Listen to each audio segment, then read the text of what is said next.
रोका जाता था, नॉमिनेशन पेपर छीने जाते थे। जब से सुप्रीम कोर्ट ने डिसीजन दिया है, सबसे पहले ये कि हमारे MNA अमीर सुल्तान को, साहिबजादा अमीर सुल्तान को उठाया गया है। हमें हिदायत की गई सुप्रीम कोर्ट की तरफ से कि रिमेनिंग 41 MNAs अगर अपने स्टेटमेंट जमा कराए बिफोर द इलेक्शन कमीशन और उसकी तस्दीक पाकिस्तान तहरीक इंसाफ करे तो इलेक्शन कमीशन के लिए सुप्रीम कोर्ट का और आज़ाद अदलिया को हम सलाम पेश करते हैं। सुप्रीम कोर्ट ने एक कानूनी और आईनी फैसला दिया है। जो पहुंच जाओ तुम अपने कैमरे पे जनाब।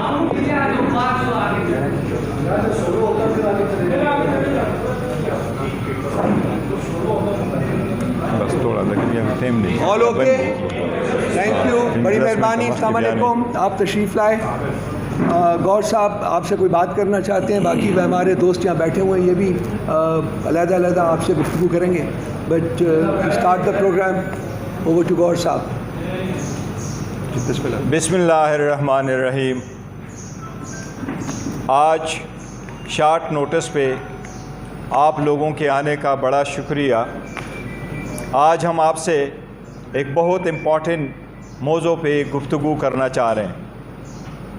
सुप्रीम कोर्ट का और आज़ाद अदलिया को हम सलाम पेश करते हैं। सुप्रीम कोर्ट ने एक कानूनी और आईनी फ़ैसला दिया है जो तारीख़ में याद रखा जाएगा। उसके मुताबिक पाकिस्तान तहरीक इंसाफ के राइट को रिकॉग्नाइज़ किया गया। पाकिस्तान तहरीक इंसाफ एक स्ट्रॉन्गेस्ट पॉलिटिकल पार्टी थी, है और इंशाअल्लाह ताला रहेगी। ये खान साहब की विज़न की वो पार्टी है जिसको खान साहब ने 27 साल मेहनत करके इस मुकाम तक पहुंचाया कि आज मोर देन 70% पाकिस्तानी इस पार्टी के साथ जुड़े हुए हैं, जो खान साहब की विज़न की तर्जुमानी है। सुप्रीम कोर्ट के उस ऑर्डर के मुताबिक सबसे पहले ये अर्ज़ करें कि सुप्रीम कोर्ट ने 3 किस्म की डायरेक्शन दी थी। एक ये कि जो लिस्ट इलेक्शन कमीशन ने जमा करवाया था उस लिस्ट के मुताबिक 39 MNAs को रिकॉग्नाइज़ किया गया था कि वो रिटर्न्ड MNA पाकिस्तान तहरीक इंसाफ के थे। हमें हिदायत की गई सुप्रीम कोर्ट की तरफ से कि रिमेनिंग 41 MNAs अगर अपने स्टेटमेंट जमा कराए बिफोर द इलेक्शन कमीशन और उसकी तस्दीक पाकिस्तान तहरीक इंसाफ करे तो इलेक्शन कमीशन के लिए लाजिम है कि वो भी अपने वेबसाइट पे दे दें, वो भी माने जाएंगे कि वो पाकिस्तान तहरीक इंसाफ के रिटर्न कैंडिडेट्स है। उन 41 MNA साहिबान में से अभी तक हमारे पास उनके एफिडेविट्स या स्टेटमेंट्स जो आए हैं और हमने अभी 25 फ़िलहाल इलेक्शन कमीशन में जमा करवाए हैं और इंशाअल्लाह आज 10 बजे तक हम मज़ीद 7 एफिडेविट्स इलेक्शन कमीशन में जमा करवा लेंगे। हमारे 3 MNA साहिबान इस वक्त 2 दुबई और एक उम्रा की सआदत के लिए सऊदी अरेबिया में। बाकी एफिडेविट्स इंशाअल्लाह कल तक हम जमा करवा लेंगे। लेकिन यहाँ पर एक पुरज़ोर मज़म्मत करते हैं हम, जहाँ अदलिया को हम सलाम पेश करते हैं। अदलिया को हमने एक अहम ज़िम्मेदारी, एक अहम ऑर्डर भी रिमाइंड करवाना है। लेकिन जिस तरीके से पहले पाकिस्तान तहरीक इंसाफ के वर्कर और सपोर्टर को रोका जाता था, कैंडिडेट को रोका जाता था, नॉमिनेशन पेपर छीने जाते थे, जब से सुप्रीम कोर्ट ने डिसीजन दिया है, सबसे पहले ये कि हमारे MNA अमीर सुल्तान को, साहिबजादा अमीर सुल्तान को उठाया गया है, हम उसकी पुरज़ोर मज़म्मत करते हैं। ये इसके अलावा है जिस तरीके से हमारे रिजवान कई दिनों से लापता है और हमारे बाकी साथी इस दफ्तर में काम करने वाले लापता है, लेकिन उस MNA को उठाया गया है। हमारा दूसरा MNA फयाज़ छजड़ा साहब को, उसके भाई को उठाया गया, उसके बाद उसके 16 साल बेटे को उठाया गया। आज उन्होंने मुझे पूरी तफसील बताई है और हम सुप्रीम कोर्ट में उसका एफिडेविट भी जमा करवाएंगे। उसके 16 साला बच्चों को मारा पीटा गया और 16 साला बच्चे की माँ को उसके फ़ोन पे आवाज़ें सुनाई गई, जिसकी हम मजम्मत करते हैं। किसी भी इदारे की ऐसी कार्रवाई को हम शदीद मजम्मत करते हैं। हम सुप्रीम कोर्ट को एक बात का रिमाइंड करा रहे हैं कि सुप्रीम कोर्ट ही वाहिद इदारा है जो पाकिस्तान की अवाम की बुनियादी हकूक़ का मुहाफ़िज़ है, अमीन है। हम अदलिया की तरफ देते जाते हैं। सुप्रीम कोर्ट ने एक पिटीशन में 3 जनवरी को ये ऑर्डर पास किया था कि पाकिस्तान की हकूमत, वज़ीर आज़म ये अंडरटेकिंग जमा कराएं कि किसी को भी उसके घर से उठाया नहीं जाएगा मासिवाय ये कि वो कानून के मुताबिक उसकी अरेस्ट हो। ये एक मरतबा नहीं, बार बार कहा गया। वो पिटीशन अभी भी पेंडिंग है। हम सुप्रीम कोर्ट से दरख्वास्त करते हैं कि जल्द से जल्द उस पिटीशन को हेयरिंग के लिए रखा जाए, उस अंडरटेकिंग पे कोई अमल दरामद हो, उस अंडरटेकिंग पे फर्दर प्रोसीडिंग्स हो, और जो लोगों को उठाया गया है ये सिलसिला रुके, और जो उठाए गए हैं इनको बाजियाब कराएं, और जिन लोगों ने जिनको उठाया हुआ है उनकी भी कोई एहतसाब हो। हम इस बात का इरादा करते हैं कि पाकिस्तान तहरीक इंसाफ एक थी, एक है, इसमें कोई फारवर्ड ब्लॉक नहीं है, इंशाअल्लाह ताला एक ही रहेगी। 14 महीनों से सनम जावेद जेल में, आज रिहाई के बाद उसकी दोबारा अरेस्ट हुआ है, उसकी भी मजम्मत करते हैं।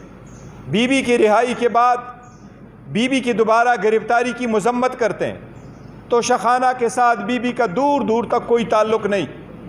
बीबी का नाम तो शखाना के लिस्ट में नहीं था। बीबी ने कोई ख़रीदी नहीं है कोई गिफ्ट, बीबी ने पैसे नहीं दिए, बीबी का नाम कैबिनेट डिवीज़न के लिस्ट में नहीं था, बीबी का नाम इलेक्शन कमीशन के लिस्ट में नहीं था, बीबी का नाम दिलावर हमायूं दिलावर के सामने केस में उसका नाम नहीं था। ये सिर्फ इसलिए किया गया कि खान साहब पे प्रेशर डाले। हम उसकी मजम्मत करते हैं, लेकिन ये रिमाइंड कराते हैं आज सनम जावेद जिस तरीके से खुश थी, पाकिस्तान तहरीक इंसाफ का हर कैंडिडेट, हर MNA, हर MPA इसी तरीके से स्ट्रॉन्ग खड़ा है और इंशाल्लाह खड़ा रहेगा। इंशाल्लाह ताला कल तक हम अपने सारे एफिडेविट और स्टेटमेंट इलेक्शन कमीशन के सामने फ़ाइल कर लेंगे। कल ही इंशाल्लाह पाकिस्तान तहरीक इंसाफ उसकी कन्फर्मेशन फ़ाइल करेगी। सुप्रीम कोर्ट के डायरेक्शन पे अमल करते हुए हम मुतालबा करते हैं कि जल्द से जल्द वो वेबसाइट पर चढ़ें और जल्द से जल्द हमारे रिज़र्व सीटों का इशू रिज़ॉल्व हो जाए, ताकि ये matter once and for all ख़त्म हो और वो लोग ईवान में बैठे जो उसमें बैठने के हकदार है। आतिफ साहब आप कहना चाह रही बहुत शुक्रिया आप सबका। चेयरमैन साहब ने तो डिटेल से आपको बता दिया है, लेकिन देखें सिर्फ एक बड़ी बात यह है कि जिस तरीके से ये हुकूमत चल रही है या जिस तरीके से ये हुकूमत को चलाया जा रहा है, ये चलने वाला काम नहीं है। इस तरीके से मुल्क नहीं चला करते।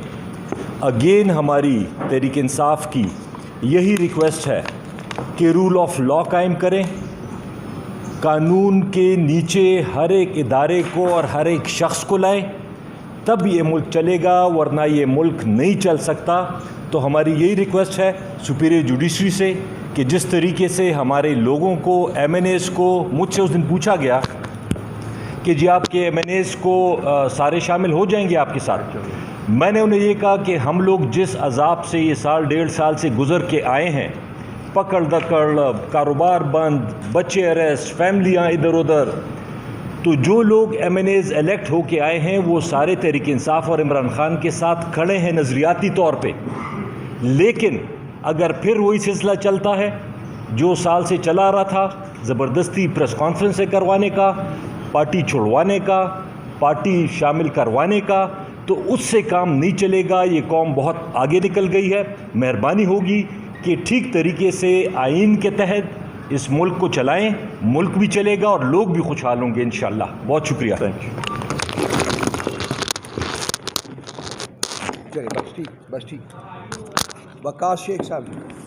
बिस्मिल्लाहिर्रहमानिर्रहीम। मैं साहबजादा अमीर सुल्तान के हवाले से ये कहना चाहूँगा कि हैसियत पार्टी हम उसकी भरपूर मजम्मत करते हैं जैसे चेयरमैन साहब ने कहा है।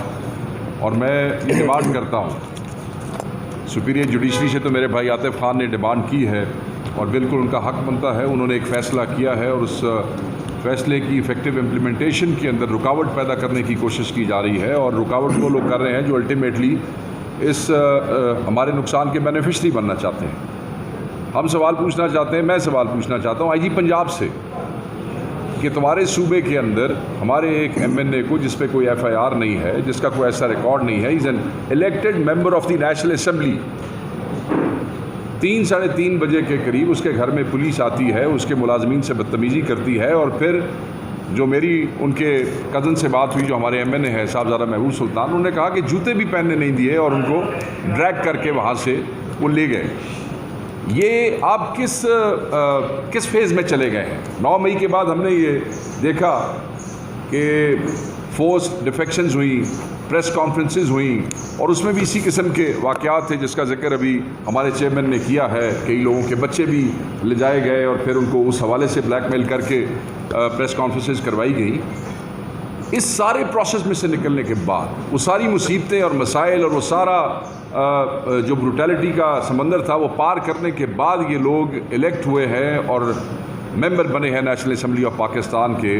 आज आप पाकिस्तान की कौमी असम्बली के मेंबरान को ऐसे उठा के ले जा रहे हैं जैसे वो कोई बदमाश हैं, गुंडे हैं। वो 10 लाख लोगों का एक अकेला नुमाइंदा है जिसको आप पकड़ के ले गए। और फयाज साहब का जिक्र किया जो NA 180 से हमारे MNA हैं और वो सुप्रीम कोर्ट में भी जा रहे हैं। मैं ये समझता हूँ कि हाई कोर्ट को इस पे एक्शन लेना चाहिए, सुप्रीम कोर्ट को तो लेना ही चाहिए क्योंकि उनके फैसले की रूह से के हवाले से है। IG को जो है वो फौरी हमारा MNA बाजियाब करना चाहिए। और मैं यहाँ पूछना चाहता हूँ स्पीकर नेशनल असम्बली से कि you are the custodian of the house. आपके MNA चाहे वो अपोजिशन का है चाहे गवर्नमेंट का है, you are the custodian of the house. आपने इंश्योर करना है कि उनके साथ इस किस्म की ज्यादती ना हो। यानी कि ये MNA जिन्होंने ये इंश्योर करना है कि इस मुल्क के अवाम के साथ कोई ज्यादती ना हो, उनको कोई रिलीफ मिले, उनके हक़ के लिए आवाज़ उठानी है। हम तो वो इंसाफ को इंसाफ दोनों वाली बात कर रहे थे, ये तो लॉ मेकर्स के साथ भी ये मामला शुरू हो गया है। मेरे ख्याल में ये जो चीज़ है ये मामला इस तरीके से नहीं चल सकता। आपकी इकॉनमी के हालात देख लें, अपनी सिक्योरिटी सिचुएशन देख लें, उसके बाद आज पाकिस्तान से आप बैरूनी दुनिया को क्या मैसेज दे रहे हैं? मैसेज आप ये दे रहे हैं कि जनाब यहाँ पे मेंबरान कौमी असम्बली जो है वो भी महफूज नहीं है। जब किसी पुलिस वाले का या किसी अननोन आदमी का दिल करेगा वो घुसेगा, उठा लेगा। इस वक्त तक पंजाब पुलिस की तरफ से कोई मेरा नहीं ख्याल कि कोई अलामिया इस किस्म का आया है या किसी किस्म की कोई बात आई है। हमारा MNA हमें वापस चाहिए। और जितने भी MNAs हैं, बहुत से MNAs हैं जिन पे पिछले 2 दिनों के अंदर अंदर एंटी करप्शन पंजाब जो है इस्टेब्लिशमेंट जो है उन्होंने बहुत से नए जो है वो दरख्वास्तें जो आ गई हैं FIRs के लिए उनको समन दिए हैं, उनको बुला लिया अभी 2 दिन के अंदर अंदर। तो उनको तंग किया जा रहा है और बहुत से इदारों से हमारे MNAs को फ़ोन आ रहे हैं। हो सकता है कि अगली प्रेस कॉन्फ्रेंस में वो भी हमारे साथ यहाँ बैठे हों। ये हैरेसमेंट बंद होनी चाहिए। मैं मुस्लिम लीग नून की हुकूमत को ये पैगाम देना चाहता हूँ, इस बदमाशी से तुम इस मुल्क में हुकूमत नहीं कर सकते हो। तुमने डाके से इस मुल्क की पे हुकूमत ली है, ये बदमाशी नहीं चलेगी। इस काम को बंद कर दो, शर्म करो, कोई हया करो, क्योंकि इस तरीके से तुम इस मुल्क के जो सोशल फैब्रिक है और जो पॉलिटिकल फैब्रिक है उसको तबाह कर रहे हो। खुद तो तुम तबाह हो ही चुके हो, तुम बाकी सारा सिस्टम तबाह करना चाहते हो। ऐसा मत करो, तुम्हें तंबीह कर रहे हैं। ये वक्त तुम पे भी आएगा, सब पे आएगा और डरे उस दिन से। तो मैं इसकी मजम्मत भी करता हूँ और मैं डिमांड करता हूँ स्पीकर से, IG से, लाहौर हाई कोर्ट के चीफ जस्टिस से और जैसे चेयरमैन ने और आतिफ भाई ने कहा कि चीफ जस्टिस और सुप्रीम कोर्ट से हमारे MNAs के साथ ये हैरेसमेंट बंद करवाई जाए और हमारे MNAs को बाजियाब कराया जाए। Thank you. एक बात सिर्फ करूँगा जी, मैं 2 मिनट लूँगा। ये चेयरमैन साहब ने